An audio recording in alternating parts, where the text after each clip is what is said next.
Hi, everyone, and welcome to Undocumented History, an online video podcast focused on educating others about Asian culture and history while also amplifying Asian voices and stories. I'm Tiffany Zane, your host, and today we have a very special guest, Madalene Mielke. Ms. Mielke is the president and CEO of the Asian Pacific American Institute for Congressional Studies, and she is also the founder and principal of Arum Group, LLC, a democratic consulting firm specializing in political and nonprofit fundraising. Ms. Mielke, thank you so much for being here today and taking the time to join me. Before we start, is there anything else that you want to add regarding to what you do and who you are? Well, thank you so much for the opportunity, and I think you pretty much summarized it very well. Okay, great. Okay. Basically, I'm just going to jump right in with a few questions and then we'll kind of see how it goes from there. So I guess my first question is to establish like a little bit of background information. How has your racial and gender identity impacted the way you have tackled the political world? Well, I was born in Vietnam. My mother is Vietnamese and my father is of German ancestry. So my last name is German. We were one of the last American families to leave Vietnam in 76. We left on a commercial flight and came to the United States as American citizens. And so for me, my growth as a adult into adulthood, I was fortunate to have such a multicultural background and grew up in Prince George's County, Maryland, which is just a suburb outside of Washington, D.C. And that in itself was a great way for me to see leaders from other communities, especially from the Black community, and see them as people who have influence and also have the ability to see them as role models. So wonderful opportunities for me to have that growth. And then when I became a college student, I went to school in the South. And so being in New Orleans also gave me a better understanding of what that means to live in a different part of the country and also be a part of a community of leaders who we were all in elected positions by the time I was a senior in 1993. And the entire executive board of the student government was made up of women and all from different backgrounds. And so from the engineering school, business school, liberal arts, Black woman from Atlanta and from engineering school, a woman in the business school from Nebraska, a Jewish woman from Florida. And so that was a really great way for me to also experience having diverse leadership and with a lens of all of us being women. So my background itself, even though I identify as an Asian American woman, I also feel that it's important for us to be in community with a lot of other of our colleagues and peers and people who can be seen as role models from other communities. Wow, that's really interesting to hear. Yeah, I kind of understand the part about being surrounded by different cultures, but I think for me, since I do live in like a majority Asian neighborhood, but the school I go to is mostly white because I go to a private school and it's not like near where I live. I feel like I kind of feel that, I guess, like intersection of cultures and like being around different cultures because like at my family we speak Chinese and my parents immigrated from China, so they're really in touch with their heritage and roots. But then at school I can experience like I guess like a different kind of culture. So I guess I kind of relate to you in that sense. So I guess my next question is, you haven't simply worked in the political world, you have been a leader and trailblazer in the world of politics, elections, and lobbying. I guess what my question is, how did you develop the resilience and grit to keep going? I had the good fortune of having parents who really instilled in me a level of confidence of myself and my abilities, and preparing me to enter any room knowing that I belong there. I think part of the resilience comes from seeing my mother go through her life where she was the oldest. She is the oldest of nine and came to the United States and brought all of her siblings and their families here to the United States, after many years of separation. So family reunification was a major challenge for my family in trying to get them here from Vietnam. And so I think in the sense of seeing what my mother went through, the things that I go through, I feel don't compare. And so I think in the sense of understanding that There are much bigger issues in front of us. And although every one of us has the right to feel, the challenges that we have, understanding too that there are folks who have to deal with a lot more, Mhm. and being able to remind myself that I can bounce back in moments when I feel like I'm not at my best. And so thinking of those people who have done so much more to get me to where I am today Mhm. helps to remind me that I can do more for those who are coming after me. Yeah, that's definitely so inspiring to hear. And I think the part that really resonated with me is like your parents and like how people have like sacrificed so much to like get you where you are. I think that really resonated with me because my parents, they, as I said before, they came from China. And I guess my mom, she was like kind of poor, I guess. So like they were able to come to America and like build a life. So I think that part was really inspiring and also I resonated with you. I guess my next question, talking about APACS now, part of APAC's mission is to promote Asian American, Native Hawaiian slash Pacific Islander participation and representation at all levels of the political process. As like the CEO or like, yeah, how do you ensure that APACS is fulfilling its mission?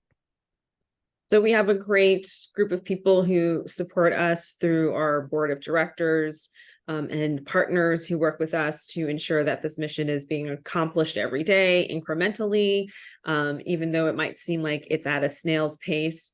The people who we work with, Mhm. who spend their time volunteering, their expertise, they really help us in making sure that we are reaching out to community members and leaders who have networks of people who can see APACS as a resource.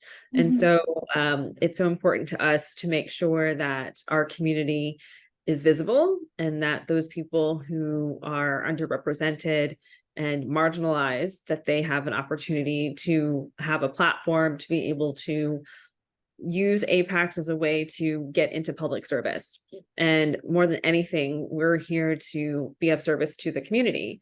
And Mhm. so when we have individuals and groups who are interested in participating in our programs, we get so excited because we know that there's a probably good likelihood that they will stay in public service and that we will continue to see their career in public service in a way that can start when they're in high school, or if they're Mhm. deciding they want to run for office as a mid-career Mhm. pivot. And so I think it's an opportunity for all of us within our community to feel like they have a resource in APACS. Wow, that's so interesting to hear. This question was something that I really wanted to ask you because when I was looking at the APEX website, I saw like such an expansive list of resources for people, like the programs, the internships, and events that APEX offers was like just so mind-blowing to me. And I guess like part of it was like I was just wondering how APEX was able to provide so many resources. But yeah, like after listening to you talk, I think I like find it no surprise that APEX was able to like successfully follow its mission statement. Um, yeah, so I guess my next question is we're in an age of extreme political divide. How does that contrast to when you started politics as a teen and today? So our one of our co-founders is the former Secretary Norman Y. Mineta, and Mhm. he highly believed in bipartisanship. One of his best friends is a Republican senator from Wyoming who he met when they were both young boys. Mhm. In the unfortunate situation of when the secretary was incarcerated as a child in an internment camp at Heart Mountain in Wyoming. And so that childhood experience with his friend, Senator Simpson, continued on as adults. And Mhm. they disagreed on a lot of public policy and Mhm. still held each other in high regard as personal friends. And so Mhm. I think it's important for us to Mhm. remember that even though we might have disagreements, there's probably good intentions. And generally the idea is to be able to find ways to have good arguments, because Mhm. you're meant to argue on public policy. It's supposed to be a robust and dynamic discussion about ways that we can find solutions to fix the problems and challenges that we have in this country. Not everyone's going to agree in the method. And so being able to do that in a way where we are not attacking one another, we are not issuing statements of personal attacks, we are not generalizing any particular community, we're not doing harm to any other community when it comes to their existence. And so this is a part of going back to just being able to see each other as individual human beings and getting to know each other in a way that says, my name is Madalene, your name is Tiffany. We want to be able to learn more about one another. Where do we have commonalities? Where do we have alignment and agreement on things? And from there, begin to figure out where can we find ways to help one another. So I think the difference is really we've moved away from some of that personal relationship and really don't see each other as individual people who really come to this with good intentions. Yeah, definitely. I think like ever since 2020 and the pandemic, I think that like there has been a lot more political polarization. I think because people have like more different opinions now and more stronger opinions. So I think definitely what you said, like still being able to listen to each other and being open-minded is definitely something that we should still keep in mind, like no matter how much you disagree, I guess. I guess part of it's just like agreeing to disagreeing and making sure that even that we can still have like open conversations and be open-minded. So yeah. Because it's really about sharing each other's lived experiences and respecting that. My experience is different from someone else's experience, and me being able to listen to them and understanding, or at least try to understand what they went through, even though I myself did not go through it, is to be able to just listen to them and acknowledge and respect that that is something that they went through. And that empathy is also sort of lacking in the sense of saying, I don't know what that means in my own personal experience. And yet at the same time, I want you to know that I value what you're saying to me. And how can we make sure that when we look at public policy, that those experiences are also being considered in the public policy that it's being created? Because a lot of times what representation means is not having that particular voice in the room when you're talking about the impact of a public policy decision. Yeah, also I think part of like the lack of empathy is probably with like social media and the internet. I think it's when you're not speaking to someone like face to face, it's easy to like forget that the person you're speaking to is like human too and also has feelings. So I think part of it is just like technology and digital stuff. But yeah, I guess my next question is, so you have your own political consulting firm called Arum LLC. Can you please tell us about that experience of like launching your own political consulting firm? Sure. So it's on hiatus now as I work at APAICS. But when I started it, I was 29 years old, and I had it basically as an active consulting firm for 16 years. And I had reached a point in my career where I didn't think that I wanted a job in any particular organization, and wanted to actually be my own boss. And so I started my firm, and that allowed me the opportunity to work with a diverse roster of clients.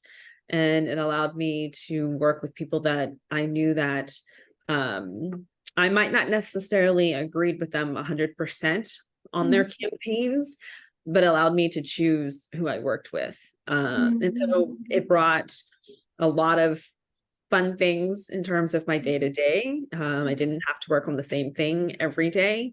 And, it was an opportunity for me to work with people that I enjoyed to work with in terms of other consultants and other colleagues who worked for the different clients I had. Yeah, that's so cool. I feel like launching or like starting your own like firm or whatever, it's really hard, but I feel like at the end of the day, when it's something that you launched or it's like yours, it's like really rewarding to see. and just like you get more control over it, which is really nice. Mhm. I guess my last question before we end off, what is your advice to Gen Z AAPI teenagers trying to advocate for change and join the political landscape? Well, I hope that you stay enthusiastic about politics and what it Mhm. means to be in public service. Mhm. I think it's important to listen. It's one of the things that Secretary Mann talked a lot about, in the sense of his parting words of advice was basically listen more than you speak, so Mhm. that you can hear other people and learn from them. And Mhm. so I would pass on his words of wisdom more than anything else than my own, just because I think it's important to know that that is a lifelong tip. So even when you're a teenager to now, in my age of, hitting the AARP card holder, I think you're basically still always learning and always listening. And letting other people who disagree with you have an opportunity to tell you why they believe in those things, because I think that's really a lesson for all of us, is to continue to learn and listen. Wow, I think that was definitely really inspiring. As someone who's like trying to advocate for change through my YouTube channel, I think what you said about like you can always learn and like listening really resonated with me because sometimes I just like want to like do without like like listening to other people. So I think that part really resonated with me. Yeah, is there anything else you want to add? Like any closing comments? Well, thank you for the opportunity to join you. Mhm. APACS has a tremendous amount of programming for young people. We have a high school program that brings people here to Washington, D.C. to learn from the different institutions that create public policy and the different Mhm. stakeholders who play a role. And then we also have our congressional internship program that we have in the summer and in the fall. And for those people who are in community college or undergraduate or graduate programs, as long as Oh, I think you froze. or post grad, we also run a program to take you to Japan with the Oh. Japanese government. It's called the Kakahashi program. Mhm. So definitely lots of things for young people. So I encourage them to take a look at apax.org and sign up for the newsletter. Wow, that's so great. I feel like we had a very interesting conversation today. Miss Milka, thank you so much for coming on and speaking with me. And also thank you so much to everyone at home watching. Yeah, thank you so much, and I will see you next time. Bye.